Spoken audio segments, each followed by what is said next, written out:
আমাদের কাহিনী চ্যানেলের আরেকটি নতুন ভিডিওতে আপনাদের স্বাগতম। আজকে জানব দেবরাজ ইন্দ্র কিভাবে দেবী অহল্যার সতীত্ব হরণ করেন, ঋষি গৌতম কেন তাকে অভিশাপ দেন এবং কিভাবে রামচন্দ্রের পাদস্পর্শে অহল্যার শাপ মুক্তি ঘটে। হিন্দু মহাকাব্যে আমরা পঞ্চকন্যার উল্লেখ পাই। এই পঞ্চকন্যা হলেন অহল্যা, দ্রৌপদী, কুন্তী, তারা এবং মন্দোদরী। এই পঞ্চকন্যাকে আদর্শ নারী হিসেবে গণ্য করা হয়। হিন্দু বিশ্বাস অনুযায়ী এই পঞ্চকন্যার নাম আবৃত্তি করলে পাপ স্খলন ঘটে। পঞ্চকন্যার মধ্যে প্রথমা হলেন অহল্যা।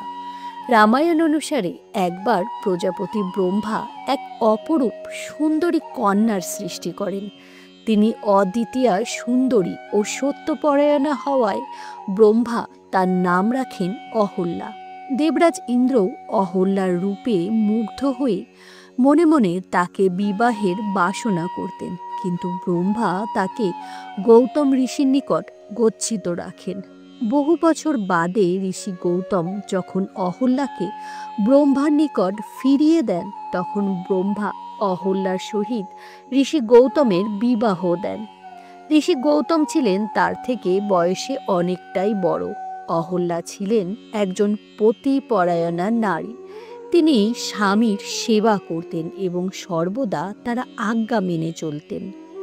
ইন্দ্রদেব স্বর্গের রাজা হলেও তিনি ছিলেন অহংকারী, ব্যভিচারী। তার নানা রকম অনৈতিক কার্যকলাপের জন্য তাকে বারবার অভিশাপ পেতে হয়েছে। এমনকি অন্যান্য দেবতাদের মতো তাকে কোনো রকম সম্মান প্রদর্শন করা হয় না এবং তার পূজাও হয় না। তেমনি একটি অনৈতিক কার্য ছিল ঋষি গৌতমের স্ত্রী অহল্যার সতীত্ব হরণ, যেই কারণে তাকে অভিশাপও পেতে হয়েছিল। এখন জেনে নেব সেই কাহিনী। বিবাহের পর ঋষি গৌতম ও অহল্যা গভীর অরণ্যে একটি কুটিরের মধ্যে বসবাস করতেন। একদিন আকাশপথে বিচরণের সময় ইন্দ্রদেবের নজর পড়ে সেই কুটিরে। তিনি সেখানেই অহল্যাকে দেখতে পান এবং তার রূপে মুগ্ধ হন। এরপর ঋষি গৌতমের দৈনন্দিন কার্যকলাপ লক্ষ্য করতে থাকেন ইন্দ্র। বেশ কয়েকদিন লক্ষ্য করার পর তিনি বুঝতে পারলেন ঋষি গৌতম প্রত্যেক দিন ভোরবেলা কুটির থেকে বের হয়ে নদীর তীরে যেতেন স্নান করতে এবং সেখানে বেশ কিছুক্ষণ সময় অতিবাহিত করে ঘরে ফিরতেন। এরপর একদিন ইন্দ্র নিজের মায়া বলে এক পরিবেশ সৃষ্টি করলেন। তার মায়ার কারণে ঋষি গৌতমের মনে হলো সকাল হয়ে গেছে, তাই তিনি স্নান করতে আশ্রম থেকে বেরিয়ে গেলেন। এরপর দেবরাজ ইন্দ্র গৌতম ঋষির ছদ্মবেশে আশ্রমে প্রবেশ করেন। সেখানে তিনি অহল্যাকে সঙ্গমের প্রস্তাব দেন। তিনি তখন পূজা করছিলেন, তাই তাকে কিছুক্ষণ অপেক্ষা করতে বলেন, কিন্তু ঋষি গৌতম অপেক্ষা করতে নারাজ। স্বামীর এমন অদ্ভুত আচরণ দেখে প্রথমে দেবী অহল্যার সন্দেহ হয়। তিনি সেই প্রস্তাব নাকচ করে দেন। অবশেষে ইন্দ্রের ছলনাময় নানা রকম কথায় দেবী অহল্যা তার প্রস্তাবে রাজি হয়ে যায়। এদিকে নদীর পাড়ে গিয়ে গৌতম ঋষি চারিপাশের পরিবেশ দেখে বুঝতে পারলেন এখনো ভোর হয়নি। তখন তার সন্দেহ হলো নিশ্চয়ই কোনো অসৎ উদ্দেশ্য নিয়ে কেউ তার সঙ্গে ছলনা করেছে। তাই তিনি তখনই সেখান থেকে নিজ কুটিরের দিকে রওনা হলেন। এদিকে দেবী অহল্যা বুঝতে পারেন তার সঙ্গে প্রতারণা করা হয়েছে। তার স্বামীর ছদ্মবেশে ইন্দ্র তার সঙ্গে ছলনা করেছে। তখন তিনি ইন্দ্রকে অনুরোধ করেন তিনি যেন সেই সময় সেই কুটির পরিত্যাগ করেন, অন্যথায় তার স্বামী তাকে দেখতে পেলে তার ক্রোধের হাত থেকে অহল্যা বা ইন্দ্রদেব কেউই রক্ষা পাবেন না।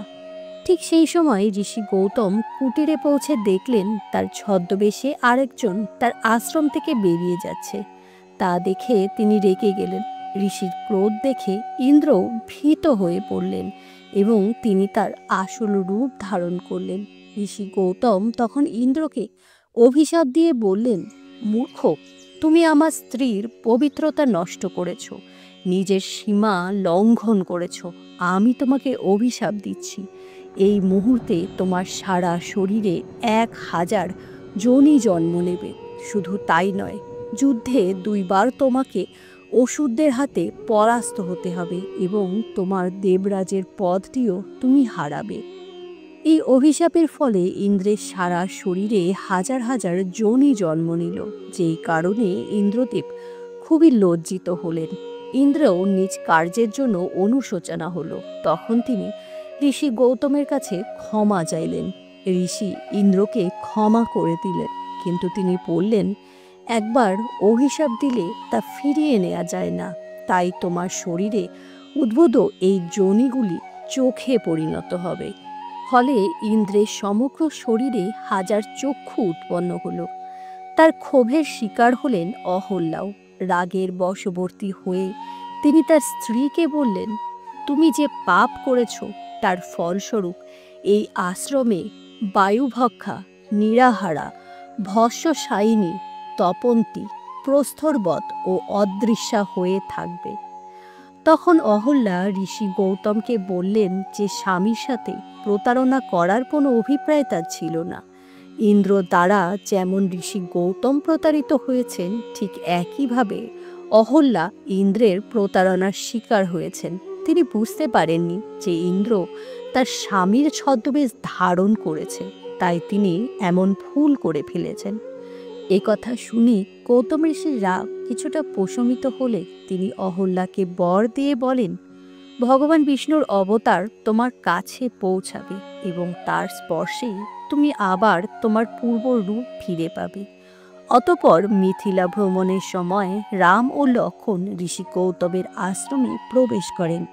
সেখানেই শ্রীরামচন্দ্রের পাদস্পর্শে অহল্যার শাপ মুক্তি ঘটে এবং তিনি পাথর থেকে পুনরায় তার পূর্ব রূপ ফিরে পান।